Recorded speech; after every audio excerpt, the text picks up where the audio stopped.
अच्युतं केशवं रामनारायणं कृष्णदामोदरं वासुदेवं हरिं श्रीधरं माधवं गोपिकावल्लभं जानकीनायकं रामचन्द्रं भजे।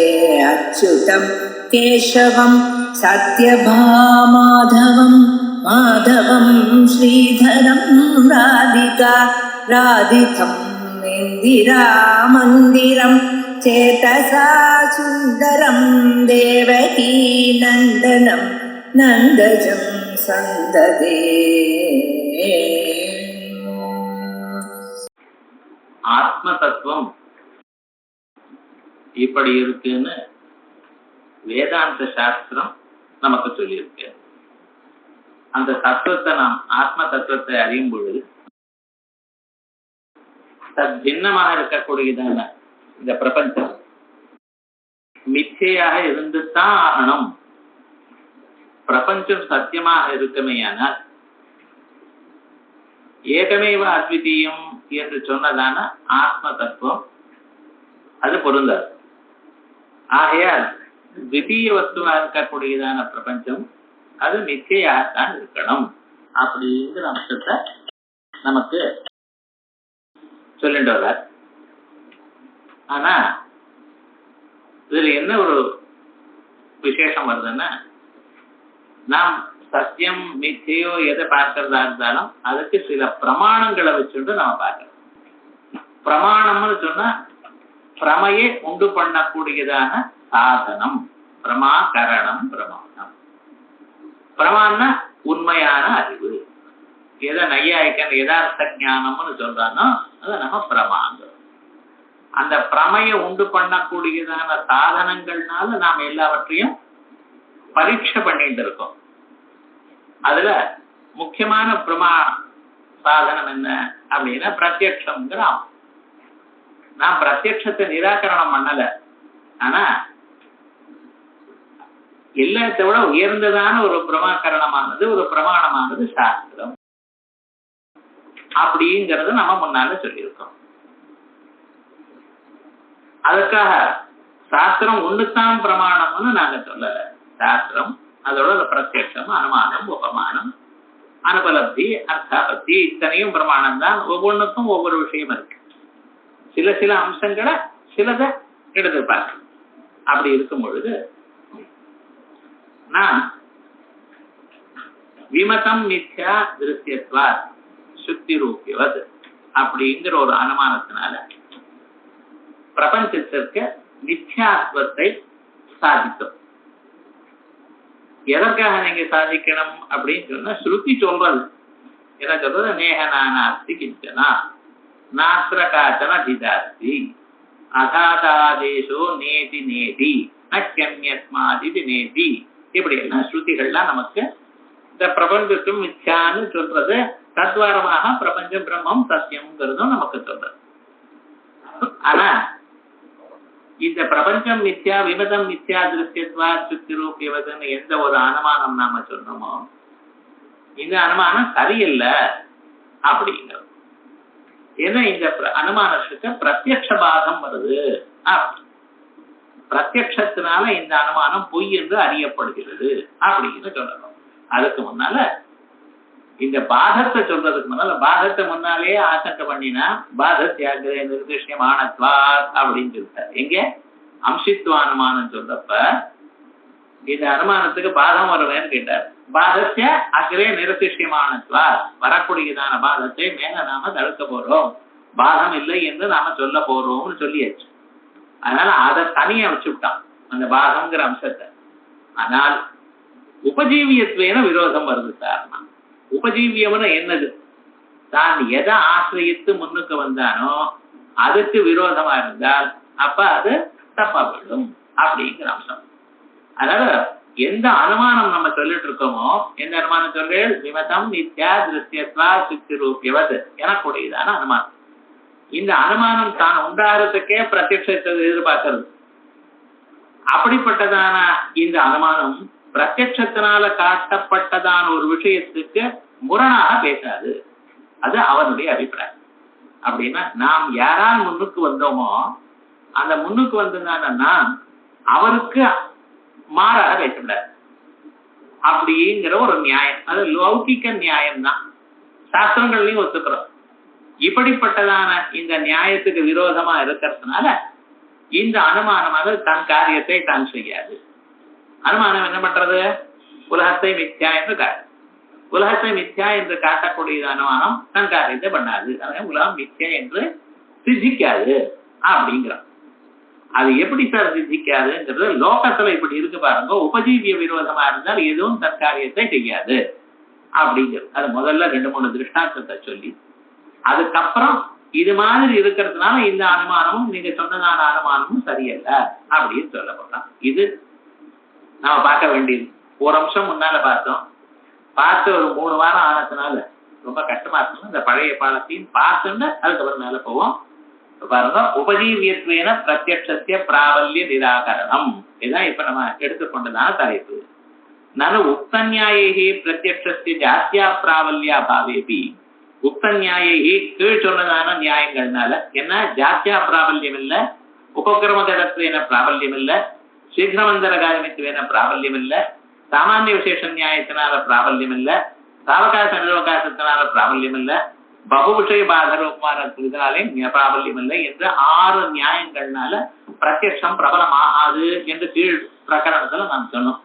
அது இல்லாத போனாலும் உக்த நியாயி பிரத்யக்ஷத்தை ஜாஸ்தியா பிராபல்யா பாவேபி. உக்த நியாயி கீழ் சொன்ன நியாயங்கள்னால பிரத்யக்ஷத்திற்கு பிராபல்யா ஜாஸ்தியா பிராபல்யா பாவேபி. பிரத்யக்ஷம் என்கிறதுனாலேயே பிராபல்யம் இல்லாத போனாலும் உபஜீவியத்வேன பிராபல்யம். பிரத்யக்ஷமானது உபஜீவியமா இருக்கிறதுனால பிராபல்யம். உபஜீவியம் அது இன்னொன்னை அனுசரித்து தான் முன்னுக்கு வந்திருக்கு, அதனால அது பிராபல்யம்.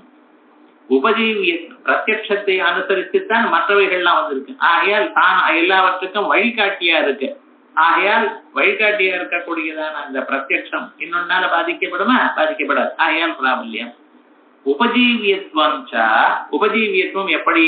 அனுமான ஆகம அபேட்சித அசேஷார்த்த கிராகதையா. அனுமானமோ சாஸ்திரமோ அவைகள் எதை எதிர்பார்க்கிறதோ அவைகள்லாம் இவரிடத்துல இருக்கு. இதை வச்சுதான் அது முன்னால் வந்திருக்கு.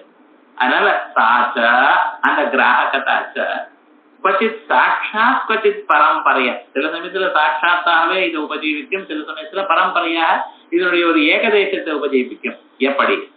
திருஷ்டஞ்ச அபேட்சித ஏகதேச கிராகிணாமபி உபஜீவியத்துவம். லோகத்துல அபேட்சிதமாக ஏதோ ஒரு அம்சத்தை நம்ம எடுத்துக்கொண்டாலும் அது உபஜீவியம் அப்படின்னு நம்ம நினைச்சுட்டு இருக்கோம். தத் விருத்த கிரகணே தேன தஸ்ய பாதஸ்தா. அதுக்கு விரோதமா இருக்குமே, ஏன்னா அது இதுக்கு விரோதமா இருக்கிற அம்சம் அதுக்கு பாதிக்கப்படுறது இப்படின்னு இருக்கு.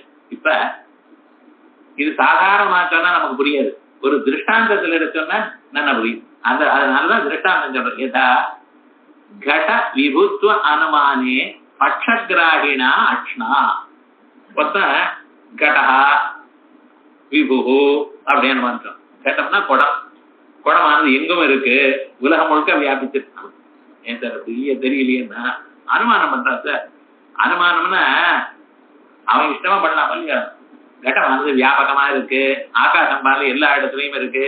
ஏன்னா சத்வாத் ககனவத் எங்க இருக்கிறதுனால ஆகாசம் போல அப்படின்னா இந்த அனுமானம் நம்ம சொல்லும் பொழுது பேசும் பொழுதே இது தப்புன்னு நமக்கு தெரியுது. கடகா வியாபகன்னா கட்டம் இங்கதான் இருக்கு, அங்க இல்லையே நமக்கு தெரியுது. ஆனா இந்த அனுமானத்துல தோஷம் சொல்லணும். ஏன்னா இப்ப கடகா வியாபகா சத்வாத் ககனவத்துன்னு ஒரு அனுமானம் சொன்னானே, இந்த அனுமானத்துல நீங்க கேட்கும் பொழுது என்ன பண்றது? கடகா வரைக்கும் சரின்னு தெரியுது.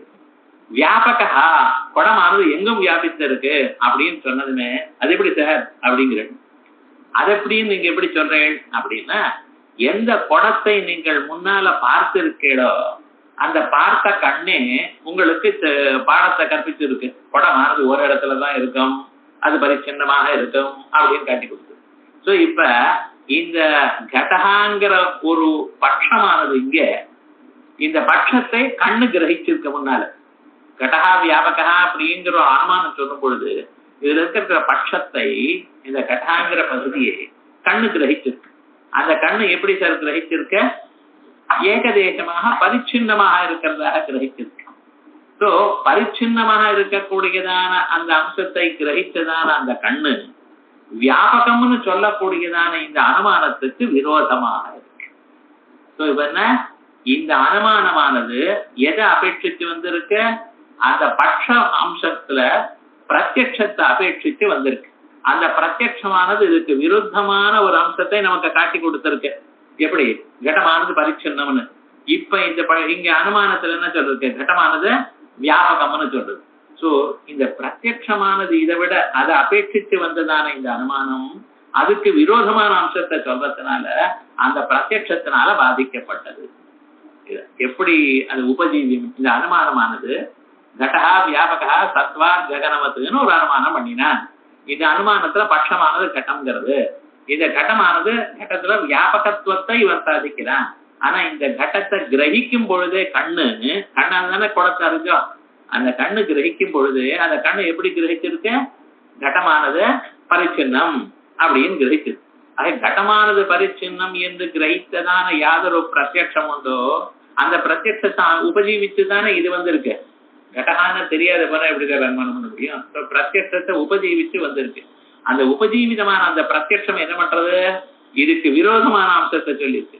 ஆகையால் பரிச்சின்னம்ங்கிற ஒரு அம்சத்தை சொல்லி இருக்கிறதுனால இங்க விபுத்துவங்கிற அம்சம் பாதிக்கப்படுறது. அதான் கட விபுத்துவ அனுமானே பட்சகிராகினா அக்ஷணா. அது அர்த்தம் புரிஞ்சுட்ட பிறகு சென்டென்ஸ் ரொம்ப சிம்பிளா போயிடும். கட விபுத்துவ அனுமானே கடஹா விபுஹு எப்படி சத்வா ககனவது இப்படி அனுமானம் சொல்லுங்க. இந்த அனுமானத்துல சத்வகிராகினா பட்சகிராகினா அக்ஷணா, பட்சத்தை கிரகிக்க கூடியதான கண்ணு, அந்த கண்ணானது கடமானது பரிச்சின்னம்னு நமக்கு சொல்லி கொடுத்திருக்கு. அப்படி அதை ஆசிரியித்து வந்ததான இந்த அனுமானமானது அதுக்கு விருத்தமான அந்த பரிச்சின்னத்துவத்துக்கு விருத்தமா இருக்கக்கூடியதான வியாபகத்தை சாதிக்காது.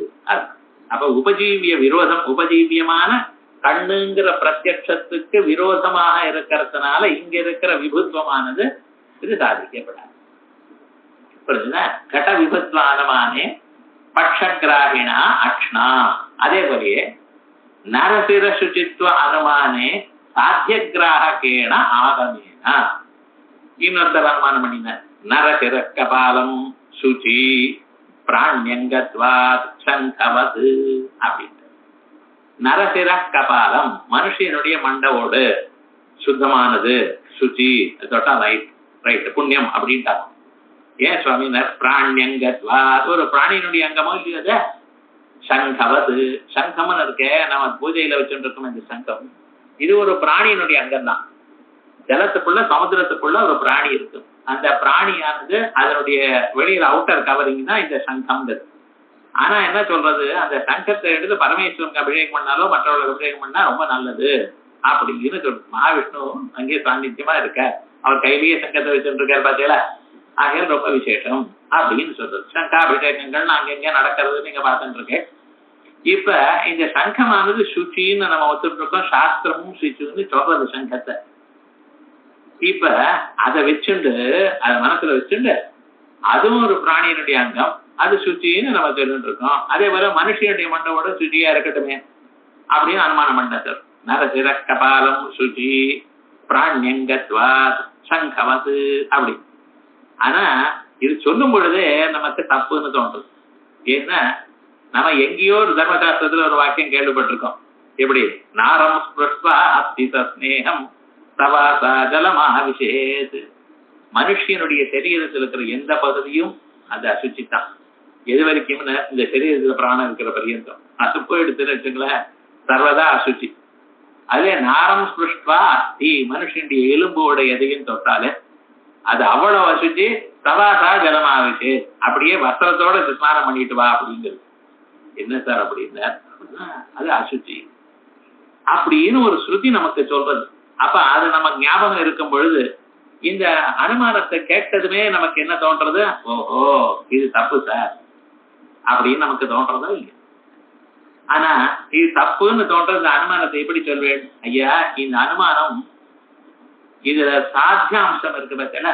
நரசிர கபாலம் சுச்சி, மனுஷனுடைய மண்டவோட சுத்தமானது சுச்சி அப்படிங்கிறோம்.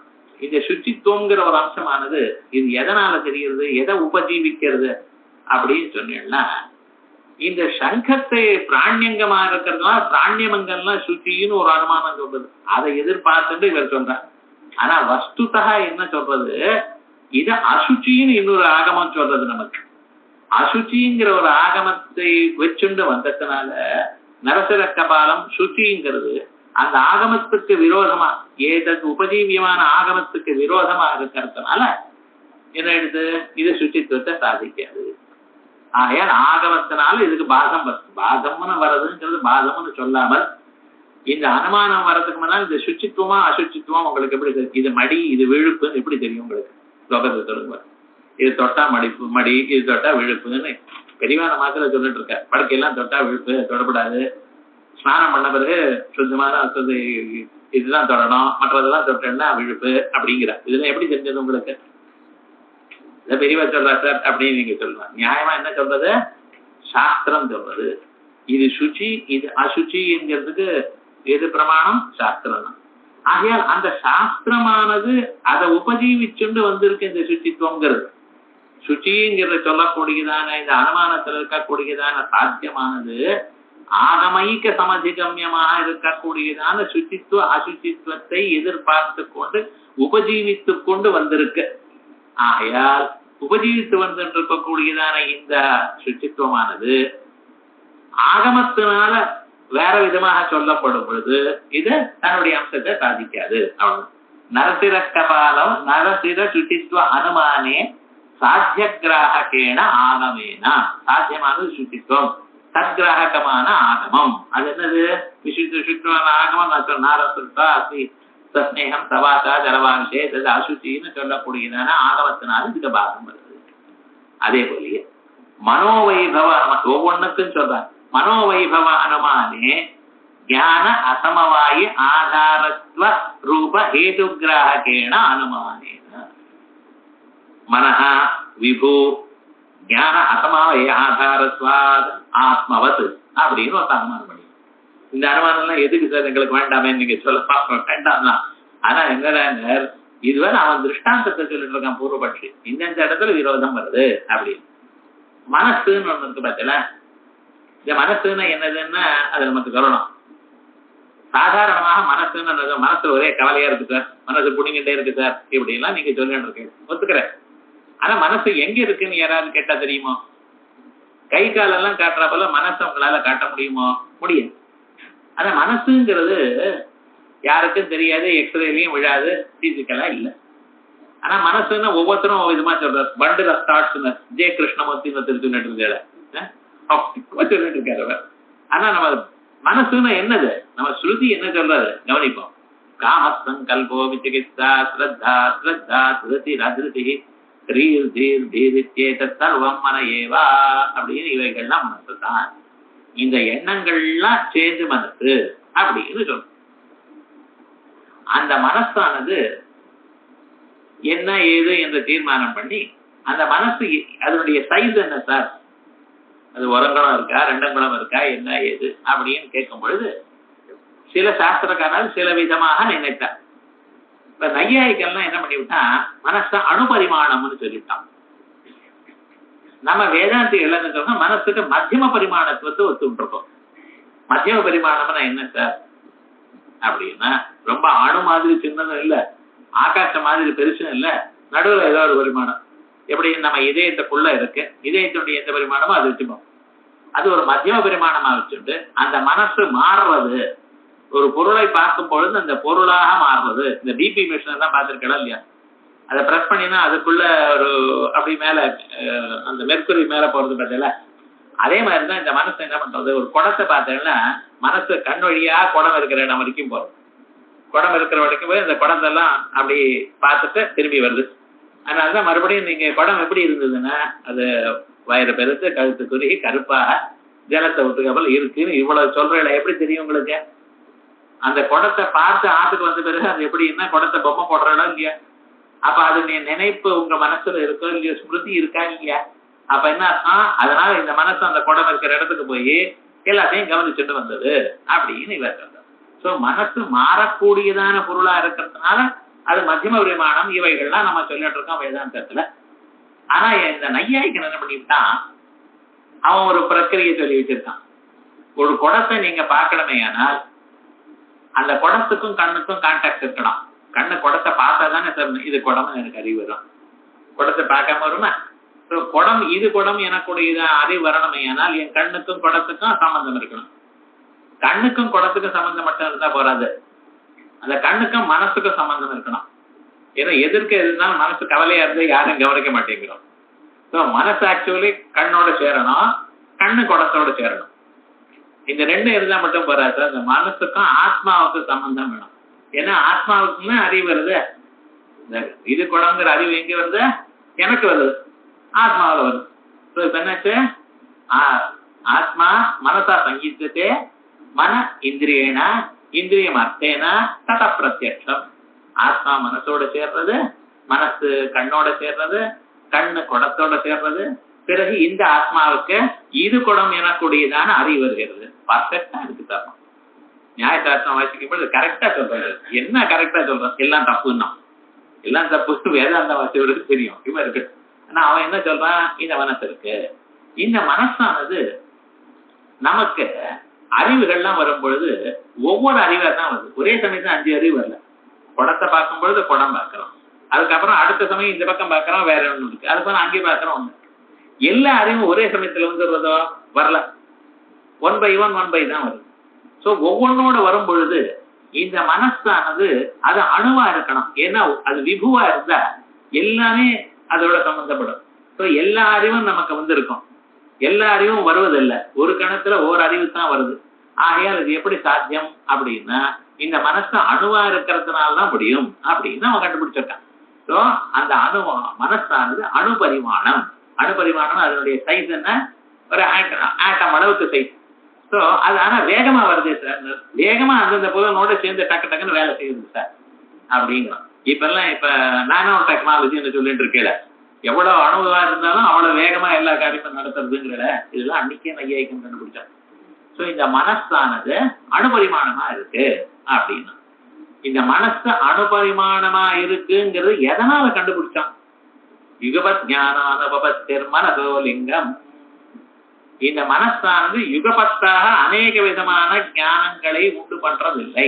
ஒரே சமயத்தில் கிரமிக்கமாக தான் 1 by 1 நாலேஜ் நமக்கு வருது. ஏன்னா இட் லீட்ஸ் டு சே மனசானது அணுபரிமாணத்தோட இருக்கு அப்படின்னு. மனசு பெருசா இருக்குமே ஆனால், இந்த புஸ்தகம் இருக்குமே ஏனால் நானும் தொழலாம், நீங்களும் தொழலாம், 10 பேரும் தொழலாம். ஏன் இது பெரிய பொருளா இருக்கு, 10 பேர் தொடுறதுக்கு விவகாரம் இருக்கு. ஆனா அந்த மனசானது எப்படி இருக்கு, அணுவா இருக்கு, ஒரு சமயத்துல தான் சம்பந்தம் வரும். ஆகையால் என்ன ஆகுங்க, அந்த ஞானம் ஒவ்வொரு சமயத்துல தான் 1 by 1 தான் வரும் அப்படிங்கிறதுக்காக ஒரு அனுமானத்தினால மனசுக்கு அணுத்துவத்தை ஸ்தாபிச்சிருக்கேன். யுகபத் ஞான அனுபவத்தி, ஒரு சமயத்திலேயே எல்லா ஞானங்களும் வராத காரணத்தினால் மனசானது அணுவாகத்தான் இருக்கணும் என்ற அனுமானத்தினால் கண்டுபிடிச்சிருக்கேன். அந்த அனுமானம் தான் நமக்கு பேசிக் உபஜீவியம். அதை வச்சுட்டு இன்னொன்னு சொல்றான், மனஹா விபோ அப்படிங்கிறான். மனசானது சர்வ வியாபகமா இருக்கு, அதுக்கு விரோதமா பேசுறேன் சார். ஏன்? ஞான அசமவாய ஆதாரத்வாத், ஞானத்துக்கு அசமவாயி காரணமாக இருக்கக்கூடியதான சம்யோகத்துக்கு ஆச்சரியமா இருக்கு. பாருங்க, ஒவ்வொரு பொருளையும் ஒவ்வொன்றுக்கும் சம்வாய காரணம் அசம்வாய காரணம் அப்படின்னு சொல்லிட்டு இருக்காங்க. நிமித்த காரணம் 3 காரணம். ஒரு குடம் உண்டாதுன்னு வச்சுங்களேன், அந்த குடத்துக்கு 2 கபாலங்கள் சம்வாய காரணம். அது சேர்ந்தா அதனுடைய சேர்க்கையானது அசம்வாய காரணம். அது சேர்க்க வைக்கிறவன் யாரு? குலாலம், அவன் நிமித்த காரணம். இப்படி சொல்லிட்டு இருக்கான் அவன், ஒவ்வொரு பொருளுக்கும் சொல்லுவான்.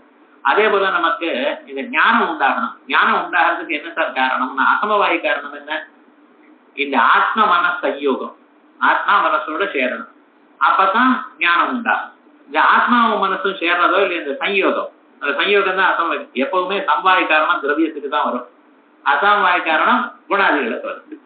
அசமவாய காரணம் எங்க வந்து இருக்கு? சம்யோகத்துல இருக்கு. இந்த சம்யோகத்துக்கு ஆசிரியமாக எது இருக்கு? ஆத்மா மனசு 2 இருக்கு. ஆத்ம மன சம்யோகத்துக்கு எது ஆசிரியம்? ஆத்ம மன சம்யோகம் எதை பிடிச்சோன்னு இருக்கு? இந்த பக்கம் ஆத்மாவில் பிடிச்சிருக்கு, அந்த பக்கம் சம்யோகத்தை பிடிச்சிருக்கு, இது மனசை பிடிச்சிருக்கு. சோ ஆத்ம மன சம்யோகத்துக்கு ஆசிரியமா இருக்கக்கூடியதான ஞானத்துக்கு அசமவாய காரணமான யாதொரு ஆத்ம மன சம்யோகம் உண்டோ அதுக்கு ஆசிரியமாக இருக்கு மனசு. அதனால அது வியாபகம்னு சொல்றோம். ஞான அசமவாய காரண ஆத்ம மனசயோக ஆசிரியத்வா அப்படின்னு ஒரு அனுமானம் வச்சு மனசு வியாபகம் அப்படின்னு ஸ்தாபிக்கணும்னு எதிர்பார்க்கும் பொழுது நம்ம சொன்னோம், ஐயா இந்த ஹேத்து உங்களுக்கு வருது பார்த்தா எது ஆத்ம மனசயோகம் ஞான அசமவாய காரண ஆசிரியத்துவம்னு. இதனாலதான் மனசு அணுன்னு முன்னால சொல்லியிருக்கேன். எதனால மனசு அணுன்னு சொல்லியிருக்கேன்? இந்த ஆத்மா மனசா தங்கிச்சதே மன இந்திரியனா இந்திரிய மத்தேனா தத பிரத்யட்சம் யுகபத் ஞான அனுபவத்தில் மனசோலிங்கம் இப்படி ஏற்படக்கூடியதான ஞானங்கள் ஒரே சமயத்துல வராம இருக்கிறதுக்கு என்ன சொல்றது? வராம இருத்தல்ங்கிற நம்ம அனுபவமானது மனசு அணு என்கிறதை காட்டி கொடுக்கிறது. அப்படின்னு இந்த ஒரு அனுமானம் மனசுக்கு அணுத்துவத்தை போதிக்கும் பொழுது அதே ஹேதுவை இங்க வச்சு மனசுக்கு விரோதம்னு சொல்ல முடியுமா? அப்ப இந்த ஹேதுவானது முன்னால் இருக்கிற இன்னொரு அனுமானத்தை உபஜீவிக்கிறது. அதுக்கு விரோதமா தான் எதனால முன்னுக்கு வந்திருக்கோ அந்த அனுமானம் இதுக்கு விரோதமா பேசுறது. அப்படி அதுக்கு விரோதமா நீங்க பேசலாமா? ஆகையால் தப்பு. அதனால்தான் மனோவைபவ அனுமானே ஞான அசமவாயி ஆதாரஸ்வரூப ஹேதுகிராகேண அனுமானேன. இப்ப ஒரு அனுமானத்துல பட்சத்துக்கு விரோதமா இருந்தால், பட்சத்துக்கு விரோதமா எது உபஜீவியமா இருக்கோ அதுக்கு விரோதமா இருந்தால் அது தப்புன்னு சொல்லியிருக்கோம். சாத்தியத்துக்கு விரோதமா இருக்கக்கூடியதான சாத்தியமானது எந்த ஆகமத்தை உபஜீவிச்சு வந்திருக்கோ அதுக்கு விரோதமா இருக்கிறதுனால சாத்தியம் தப்புன்னு சொல்லியிருக்கேன். ஹேதுவுக்கு விரோதமா இது இருக்குமே, ஆனால் ஹேது எந்த அனுமானத்தை உபஜீவிச்சுட்டு வந்திருக்கோ அந்த அனுமானத்துக்கு அதுக்கு போதிதமான அம்சத்துக்கு விரோதமா இருந்தால் அது தப்புன்னு சொல்லியிருக்கோம். இப்படி ஒவ்வொரு அபேட்சிதமான ஏகதேசம் பிரதிஜா, இந்த பட்சம் சாத்தியம் ஹேது இல்ல ஏதாவது ஒண்ணுக்கு உபஜீவிய விரோதம் இருந்தாலே அது தப்புன்னு சொல்லிக் கொண்டு இருக்கும் பொழுது கிமு வக்தவ்யம் அபேட்சித அசேஷ கிராகினா ஸ்வவிருத்த கிராகஸ்ய பாதா. அபேட்சித அசேஷ கிராகினா அபேட்சிதமான விமதம் மித்யா திருஷ்யத்வா சொல்லிடும் எல்லாமே பிரத்யக்ஷாதிகள்னால தான் கிரகிக்கப்படுறது. அது கிரகிக்க பொழுதும் விரோதமாக தான் கிரகிக்கப்படுது. நீங்க பிரபஞ்சம் மித்யான்னு சொல்ற அனுமானத்தினால, ஆனா பிரபஞ்சத்தை கிரகிக்கும் பொழுது பொய்யாக இருக்கு நான் கிரகிக்கிறேன். பார்க்கும் பொழுது உண்மை எங்குதான் கிரகிக்கிறான். புஸ்தகம் இருக்கு ஏன் பார்க்கறதுனால அவன் அப்படி சொல்றான். ஏதோ இருக்குன்னு எப்படி சார் சொன்னா, நான் பார்த்தேன் சார், கண்ணால பார்த்தேன் ஆகையால் இருக்கு. உங்க அனுபவம் என்ன சொல்லுது? கண்ணால பார்க்கிறேன், பார்த்ததுனால உண்மைன்னு நீங்க சொல்லிட்டு இருக்க. ஆனா அனுமானம் என்ன பண்ணிட்டு இருக்கு? உபஜீவியமான பிரத்யட்சமானது எதை நாடி நீங்க சொல்றீங்களோ அந்த பிரத்யட்சமானது பிரபஞ்சத்திற்கு உண்மை சத்தியத்துவத்தை காட்டி கொடுக்கும் பொழுது அதுக்கு விரோதமாக விமதம் மித்யா திருஷ்யத்வா. இந்த பிரத்யட்சமும் இந்த பிரபஞ்சமும் பிரத்யட்சத்தினால் தான் கிரகிக்கப்படுகிறது. அதில் இருக்கக்கூடியதான அந்த சத்தியத்துவமும் பிரத்யட்சத்தினால் தான் கிரகிக்கப்படுகிறது. திருஷ்யத்துவான கண்ணால பார்க்கப்படுகிறது, அறியப்படுகிறதுங்கிறத பிரத்யட்சமாக தெரியுது. அசேஷமாக இருக்கக்கூடியதான எல்லா அம்சங்களும் உங்களுக்கு உபஜீவிய விரோதமா இருக்குமே. ஆனால் இந்த அனுமானமானது எப்படி மித்யாத்வத்தை ஸ்தாபிக்கும்? அது கிமு வக்தவ்யம் அபேட்சித அசேஷ கிராகிணா ஸ்வவிருத்த கிராகஸ்ய பாதா. ஆகையால் உபஜீவிய விரோதமா இருக்கிறதுனால உங்க அனுமானமானது, நீங்க ஏதோ ஒரு அனுமானத்தை வச்சு பிரபஞ்சத்துக்கு மித்யாத்வத்தை காட்டினேன்னு சொல்றேன் சுவாமி, இது சரியா வராது அப்படிங்கிறான். அதற்கு பிறகு சக்ஷுராதேச சப்த தஜ்ஜன்ய ஞான பிராமாண்யாதி அக்ராஹித்வேபி தத்கிராஹி ஸ்ரோத்ர சாட்சியாதி சதாதீயத்வாத் உபஜீவியத்வம். இது தனி. இப்ப நம்ம வாசிக்கிற காலத்துல எப்படி புரிஞ்சுக்கணும்னா, இதோட பூர்வபட்சம் ஆயிடுது. அந்த பூர்வபட்சத்துக்கு மேல ஒரு சந்தேகப்படுறான். ஒருவேளை சித்தாந்தி இப்படி நடைபெறணும்னு சொல்லி அதுக்கு பூர்வபட்சி தன்னுடைய அபிப்பிராயத்தை சொல்றான். ஆக்சுவலி இதான பிறகு இப்படி இது சேத்தனா அப்படின்னு உபஜீவிய அவிரோதா, அதான் இதுக்கு சமாதானம். நீங்க ஏதோ உபஜீவிய விரோதம்னு சொன்னால உபஜீவிய விரோதம் இல்லைங்கிறத 4-5 லைனுக்கு பின்னால வரப்படும். அங்கேதான் சமாதானம்.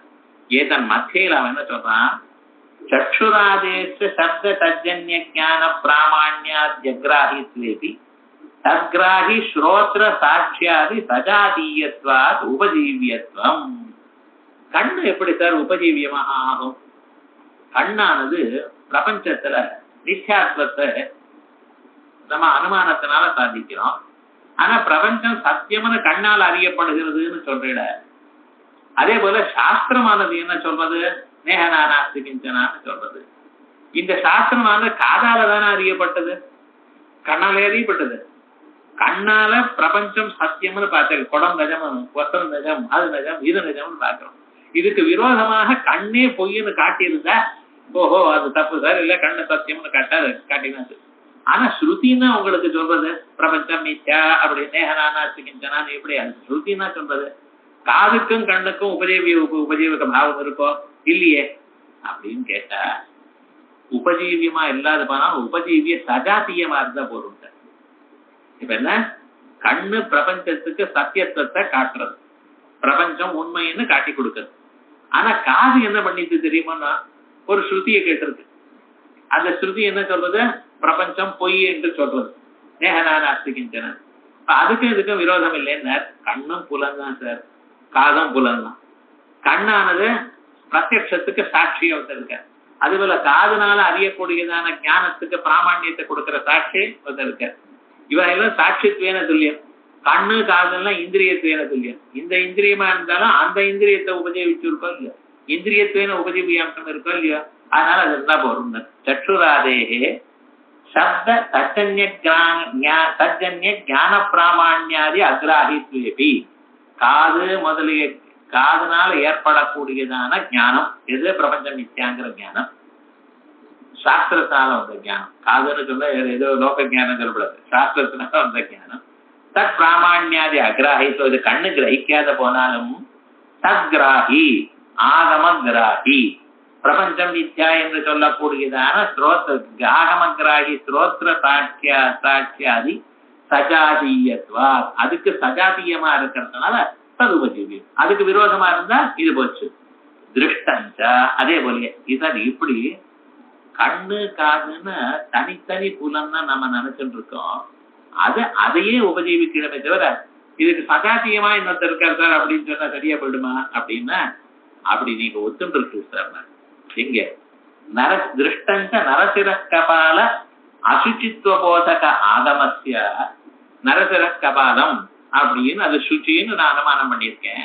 ஆனா நரசிர கபாலம் அசுச்சின்னு ஒரு சாஸ்திரம் சொல்றது. எது, நாரம் சுரட்வா அசுதம் யோகம் தஸ்நேகம் தவாசா ஜலமாபிஷேகங்கிறது. இந்த ஆகமமானது என்ன பண்ணி இருக்கு கொஞ்சம் சொல்லுங்க. தத்கிராஹி தத் சுச்சித்வ அனுமான உபஜீவி சுச்சித்வ ஆகம சஜாதீயத்வேனா. அப்ப என்ன சொல்றது, இந்த ஆகமமும் இன்னொரு ஆகமத்துக்கு சஜாதீயமா இருக்கு சார். இன்னொரு ஆகமம் என்ன சொல்றது தெரியுமா, சங்கமானது சர்வதா எல்லாராலையும் கிரகிக்கத்தக்கது அப்படின்னு ஒரு ஆகமம் சொல்றது. பிராண்யங்கமா இருந்த போதிலும் சங்கமானது மிக சுச்சியானதுன்னு ஒரு ஆகமம். அந்த ஆகமத்துக்கு சஜாத்தியமா இந்த ஆகமம் இருக்கும். ஆகமத்வேன ரெண்டும் சஜாத்தியமா இருக்கு அப்படின்னு வச்சுட்டு தானே ஆகமவாதம்னு சொல்லியிருக்கேன். அவன் என்ன சொல்லியிருக்கான், ஆகமமே எனக்கு சொல்றதுல சுச்சித்துவ ஆகமும் எனக்கு சொல்றது இது சங்கம் பிராண்யங்கமா இருக்கிறதுனால நரசிரக்கபாகமும் பிராண்யங்கம். ஆகையால் உங்களுக்கு நீங்க ஒரு ஸ்ருதி சொன்னீங்கன்னா அதுக்கு சஜாத்தியமான ஒரு ஸ்ருதி இருக்கு. அதனால சஜாத்தியத்வேன ததோனமானா பிராபல்யம். அதே போலயே அதனால நம்ம என்ன சொல்லணும், அதுவே இருக்கணும் நிர்பந்தம் இல்லை, சஜாத்தியமா இருந்தாலும் போரும். அதனால அதே போலயே நச்ச இந்திரியமப்பி ஸ்வஜானார்த்தம் அனுமானம் உபஜீவதி இது சமயேவ உபஜீவிய உபஜீவக பாவம். அது சொன்ன இந்திரியமும் கண்ணால பாக்குறதுன்னு வச்சுக்கோங்க. இந்திரியத்தை இது இந்திரியம்னு எனக்கு எப்படி சார் தெரியும், இது இந்திரியம்னு எனக்கு எப்படி தெரியும்? கண்ணால நம்ம பார்க்கணும். ரூபத்தை அறியறதுனால எனக்கு கண்ணுங்கிற ஒரு இந்திரியம் இருக்கு. ரூப ஞானத்தினால தான் கண்ணுங்கிற ஒரு ஞானம் வந்துடுது. எனக்கு கண்ணு நன்னா தெரியறதா இல்லையா எப்படி தெரியும்? பொருளை பார்த்த பிறகு தெரியும். அப்படிதானே டாக்டர் கண்ணாடி பார்க்கும் பொழுது இந்த கண்ணாடி நன்னா இருக்கான்னு எப்படி சொல்றேன்? பொருள் நன்னா தெரிஞ்சா நன்னா தெரிஞ்சதுங்கிறோம். சோ இந்திரியத்தை அறிவதற்காகவே தாங்கள் நன்னா தெரியறதுனால கண்ணை நன்னா தெரிகிறது, நன்னா வேலை செய்கிறது. இந்த கண்ணு இந்திரியம்ங்கிறது கிரகிக்கிறதுக்காகவே ஒரு அனுமானம் இருக்கு. அனுமானத்தை கிரகித்தது, அனுமானத்தினால் சித்தமான இந்த இந்திரியமானது இது அனுமானத்தை உபஜீவிக்கிறது. அந்த இந்திரியத்தினால மறுபடியும் இந்த அனுமானத்துக்கு எப்படி பாகம் வரும்? இந்திரியமபி ஸ்வஜானார்த்தம் அனுமானம் உபஜீவதி. எப்படி அனுமானமானது இந்திரியத்தை உபஜீவிக்கிறதோ அதே போல இந்திரியமும் தான் இருக்குங்கிறதுக்கு அனுமானத்தை உபஜீவிக்கிறது. இது வாக்கியம். இது சமயேவ உபஜீவிக பாவா அஜாத கரணத்தையா ஞான ஜனனார்த்தம் அனுமான அன்பேஷனா. ஞானத்தை உண்டு பண்றதுக்கு புலன் வேணும்னு. புலனானது தன் விஷயத்தை அறியணும். என் கண்ணு நான் அறிய வேண்டாம், குடத்தை அறியறதுக்கு என் கண்ணு அறிய வேண்டாம். கண் இருந்தா போறோம், கண்ணை நான் அறிந்துட்டு அதனால்தான் புலன் அறிய வேண்டாம். இந்திரிய ஞானம் அப்படி இல்லை. குடத்தை எரியறதுக்கு எது வேணும்? கண்ணு இருந்தா போறோம். கண் எப்படி வந்திருக்கு, என்ன எப்படி வேலை செய்கிறதுன்னு நமக்கு வேண்டியதில்லை. ஆகையால் இந்திரிய ஞானார்த்தம் அஜாத கரணத்தையா ஞான ஜனனார்த்தம் அனுமான அனபேட்சணா ஆகம அனுமான ஆகமாதினாது அனுமான ஆகமம் இவைகளுக்கோ என்றால் ஞான ஜனனார்த்தம் பிரத்யக்ஷ ஞான ஜனனார்த்தம் ததபேட்ச பிரத்யக்ஷ விஷய ஞான ஜனனார்த்தம் பிரத்யக்ஷ அபேட்சணா பிரத்யக்ஷத்தை எதிர்பார்க்கிறது. ஆகையால் சர்வதா உபஜீவிய விரோதமா இருக்கிறதுனால உங்க அனுமானம் தடுத்தார். இவ்வளவுதான் வந்து இந்த பின்னால இந்த 2-3 லைன் அது அவன் நம்ம எதை சொல்லுவோமோங்கிறதுக்காக அவன் சொன்னான். இப்படி வந்து ஆகையால் உபஜீவி நீங்க எந்த அனுமானம் சொல்றீங்களோ அந்த அனுமானத்துல இருக்கக்கூடியதான பட்சமோ சாத்தியமோ ஹேதுவோ எல்லாமே பிரத்யக்ஷத்தை உபஜீவிச்சு வந்திருக்கு, பிரத்யக்ஷ ஆகமாதிகளை உபஜீவிச்சு வந்திருக்கு. அதுக்கு விரோதமா இருக்கிறதுனால உங்க அனுமானம் தன்னுடைய அம்சத்தை வித்தியாசத்தை சாதிக்க. இதுதான் தாற்பயம். அப்படி சொல்லும் பொழுது நான் உபஜீவிய அவிரோதாத் சொல்லும் பொழுது உபஜீவிய அவிரோதா, உபஜீவியத்துக்கு விரோதம் இல்லை சார் அப்படிங்கிற இந்த உபஜீவிய அவிரோதாத்ங்கிற அம்சத்தை நமக்கு நன்ன சொன்னவர் பாமதிக்காரர். எல்லா சாஸ்திரக்காராலும் சொல்லியிருக்கார். ஆனா அவர் என்ன சொல்லியிருக்காருன்னா, எதை உபஜீவிக்கிறதோ அது கண்டிக்கல, எது பாதிக்கப்படுறதோ அது உபஜீவிக்கப்படாது. அவ்வளவுதான் விவகாரம். இப்ப லோகத்துல பிரத்யக்ஷம் உலகம் சத்தியம்னு காட்டுறது, உலகம் சத்தியம்னு காட்டுறது, உலகம் இருக்குன்னு காட்டுறது. அதுதானே சத்தியம்னு இருக்கு. புஸ்தகத்தை பார்த்தோம், புஸ்தகம் இருக்குங்கிறோம். சிகபலகா பார்த்தேன் இருக்குங்கிறேன், மைக்க பார்த்தேன் இருக்குங்கிறேன். இந்த இருக்கு இருத்தல் சத்தியத்துவம்னு சொல்றது பிரத்யக்ஷத்தினால் அறியப்படும் சத்தியத்துவம் எது? கொஞ்சம் யோசனை பண்ணி பாருங்க. வியாவகாரிக சத்தியம் இப்ப இருக்குன்னு காட்டுறது. ஞாபகம், பிரத்யட்சமானது புஸ்தகம் இருக்குன்னு சொன்னா அந்த பிரத்யட்சம் புஸ்தகம் என்னைக்கும் இருக்கும்னு காட்டுறதா? ஆனா என்ன சார் காட்டுறது? இப்ப இருக்கு சார், நான் இல்லைன்னு சொல்லல, அது ஞாபகம் வச்சுக்கணும். அத்வைத்தி இல்லைன்னு சொல்லல, பிரத்யட்சமானது புஸ்தகத்தை இருக்கு உலகம் இருக்குன்னு காட்டுறது. தாங்கள் எதை உபஜீவிச்சு வந்திருக்கு, பிரத்யட்சம் எதை சொல்றது? வியாவகாரிக சத்தியத்துவத்தை இருக்குன்னு சொல்றது. மித்யாத்வ அனுமானம் என்ன சொல்றது சார்? விமதம் மித்யா. மித்யான்னு என்ன அர்த்தம்? அது முக்காலத்திலையும் இல்லை. பிரத்யட்சம் என்ன சொல்றது? இப்பொழுது வர்த்தமான காலத்தில் இருக்கு. மித்யாத்வ அனுமானம் என்ன சொல்றது? அது எப்பொழுதும் இருக்குன்னு சொல்ல முடியாது. ஒரு காலத்துல பாரமார்த்திகமான சத்தியத்துவம் அதுக்கு இல்லை. வியாவகாரிக சத்தியத்துவம் சொல்றது பிரத்யட்சம். அதை உபஜீவிச்சுட்டு தான் மித்யாத்வ அனுமானம் வந்திருக்கு. ஆனா அந்த மித்யாத்வ அனுமானம் என்ன சொல்றது? இதுக்கு பாரமார்த்திக சத்துவம் இல்லை என்று சொல்றது. சோ உபஜீவியம் எது? வியாவகாரிக சத்தியத்துவம். எதை நிஷேதம் பண்றது? பாரமார்த்திக சத்தியத்துவத்தை நிஷேதம் பண்றது. சார் விரோதமே இல்லையே சார். ஒருத்தர் சொல்றார் இது இப்ப இருக்கும், இன்னொருத்தர் சொல்றார் முக்காலத்திலையும் இருக்காரு. அவ்வளவுதான், இது விரோதமே இல்லையே. இப்ப இருக்குன்னா இருக்கு, அதை பத்தி நான் ஒண்ணும் சொல்லல. ஆனா பாரமார்த்திக சத்து இல்ல, எப்பொழுதும் இருக்கு என்று சொல்லாத. இன்னைக்கு காணப்படுகிறது, இன்னைக்கு இருக்கு ஒருத்தர் சொல்றார். இன்னொருத்தர் என்ன சொல்றார்? அது எப்பொழுதும் இருக்கு என்று சொல்லப்படாது. நாளைக்கு கழிஞ்சு போயிடலாம், இல்லாமல் போகலாம். ஞானம் வந்த பிறகு உங்களுக்கு எப்படி வரும் தெரியுமா? 3 காலத்திலையும் இல்லைன்னு ஞானம் வரப்போது. தத்துவமசி வாக்கிய சமயக் ஞான ஜி ஜன்மதா. அது என்ன? அவித்யா சககாரியேன நாசீத் அஸ்தி பவிஷ்யத். கயத்தை கண்ட பாம்புன்னா நடுங்கினா ஓடினா எல்லாம் ஆச்சு. கடைசியில லைட்டு போட்டார், அங்கே பாம்பு இல்லை. அப்புறம் சொன்னா நான் பாம்புன்னு நினைச்ச சமயத்திலேயே அங்கே பாம்பு இல்லையே சார். அதுக்கு என்ன பண்றது?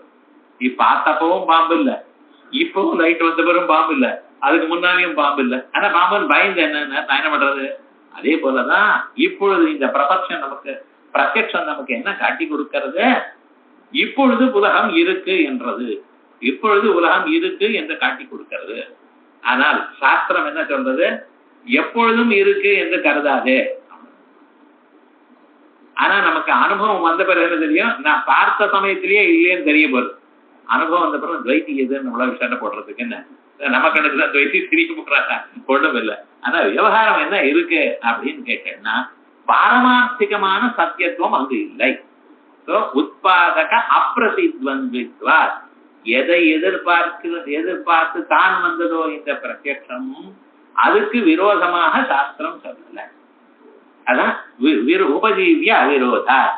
ததாஹி யத் ஸ்வரூபம் உபஜீவியதே, யத் ஸ்வரூபம் வியாவஹாரிக சத்தியத்துவ ஸ்வரூபம் உபஜீவியதே, பிரத்யக்ஷத்தினால் உபஜீவிக்கிறதோ தன்ன பாத்தியதே, அதை இல்லை என்று நாங்க சொல்லவே இல்லை, அது இல்லை இல்லை. ஆனா எது பாத்தியதேச்சா, இது தாத்விகத்துவ ஆகாரா.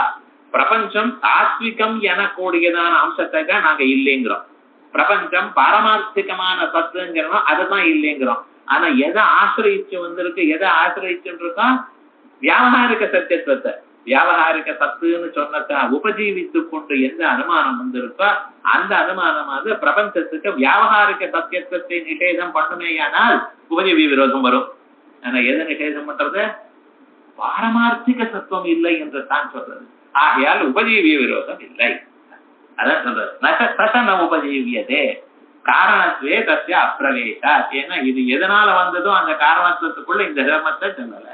இதுதான் சொல்றார். ததுப்தம் பூர்வ சம்பந்த நியமே ஹேதுத்வே துல்லிய ஏவனவு. பூர்வ சம்பந்த நியமான அம்சத்தில் துல்லிய ஏவனவ, முன்னால காரியத்துக்கு முன்னால காரணம் இருக்கணும் என்கிறதுதான் நம்ம ரெண்டு பேருக்கும் காமன். காரிய நியத்த பூர்வவர்த்தித்வம். காரணம்னா என்னதுன்னு, காரியத்துக்கு முன்னால் இருக்கணும், அவ்வளவுதான். நியமமா இருக்கணும். காரிய நியத்த பூர்வவர்த்தித்வம், நியமேன காரணம், காரியத்துக்கு முன்னால காரணம் இருக்கணும். துல்லியேவனவ் கேது தத்துவ பகிர்பூத. இதுக்கு இந்த கேது தத்துவத்துக்கு வெளியில் இருக்கக்கூடிய அந்த காரணம் சத்தியமா நிச்சய ஹேதுதான். ஹேதுத்துவத்துக்கு பகிர்பூதமா, ஹேதுத்துவத்துக்கு பகிர்பூதமா இருக்கக்கூடியதான என்னது, அது சத்தியமா நிச்சயா எனக்கூடியதான அம்சங்கள் நமக்கு வேண்டியதில்லை. ஆகையால் அந்த அம்சமானது இது உண்மையாகத்தான் இருக்கணுமா இல்ல பொய்யாகவே இருக்கலாமா, இதை பத்தி நமக்கு கற்க வேண்டியதில்லை. அதனால இப்ப என்ன எடுத்து, வியாவகாரிகமான அம்சத்தை நாம எதிர்பார்த்தாலும் அந்த அனுமானமானது பாரமார்த்திகம் பிரபஞ்சம் இல்லை என்கிறது விரோதம் பண்றதுல, நிஷேதம் பண்றதுல ஒரு விதமான தோஷமும் இல்லை அப்படிங்கிறது அவருடைய கண்டன கண்டகாத்தியருடைய ஸ்லோகத்தை வச்சு நமக்கு சொல்லிட்டார். அதுக்கு மேல கிஞ்ச அபேட்சித கிராஹித்வம் மாத்திரேன சேது உபஜீவியதா தயாச பாதகத்வம் ததா அபேட்சித பிரதியோகி கிராகத்வேன இதம் ரஜதமிதி பிரமஸ்ய பாத உபஜீவியத்வா கதம் நேதம் ரஜதமிதி பாத புத்தி தத் விருத்தா உதியா அப்படின்னு மேல சொல்ல போற. இப்படி நீங்க ஒத்துக்கொள்ளாத போனால் ஒரு தண்டம் வேற சொல்ற. எது முதல்ல இதம் ரஜதம்ங்கிறது ஞானம் வருடம் நமக்கு. ஆனா என்ன ஞானம் வந்திருக்கு, நேதம் ரஜதம்னு ஞானம் வருது. நேதம் ரஜதம்னு ஞானம் வரணுமே, ஏன்னால் அதுக்குள்ள அந்த ஞானத்துக்குள்ள ரஜதம்னு தெரியணும், இது வெள்ளி இல்லைன்னா. இப்ப வெள்ளின்னு தெரிஞ்சா தானே இது வெள்ளி இல்லைன்னு சொல்ல முடியும். இது வெள்ளி இல்லை எனக்கூடியதான அறிவு வரத்துக்கு முன்னால் அந்த வெள்ளிங்கிற அறிவு இதம் ரஜதம்ங்கிற ஞானத்தினால வந்திருக்கணும். அப்ப அது உபஜீவியமாயிடுச்சு. உபஜீவியமா இருக்குமே, ஆனால் அதுக்கு விரோதமா இருந்த நேதம் ரஜதம் ஞானமே வராது. இப்ப உங்களுக்கு பாதமே போகாது, இது பிரமே போகாது, அப்படி ஆயிடும். ஆகையால் உபஜீவிய விரோதம்ங்கிறது எதை உபஜீவிக்கிறதோ அதுக்கே விரோதமா டைரக்டா விரோதம் இருந்தா தான் சரியா வரும்.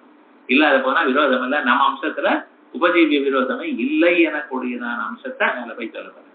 இது என்னன்னா சாதாரணமாக அறியறது ஒண்ணு, ஒரு அம்சத்துல உபஜீவியம்னு ஒண்ணு சொல்றது, இன்னொன்னு அதை பிடிச்சுன்னு இன்னொன்னு வருதுங்கிற, அதுக்கு இது விரோதமா இருக்குன்னு காட்டணும். இல்ல அதுக்கு டைரக்டா விரோதமா இல்லாத போனாலும் சமான ஜாதியமான விரோதம் இருக்குன்னு சொல்லணும்.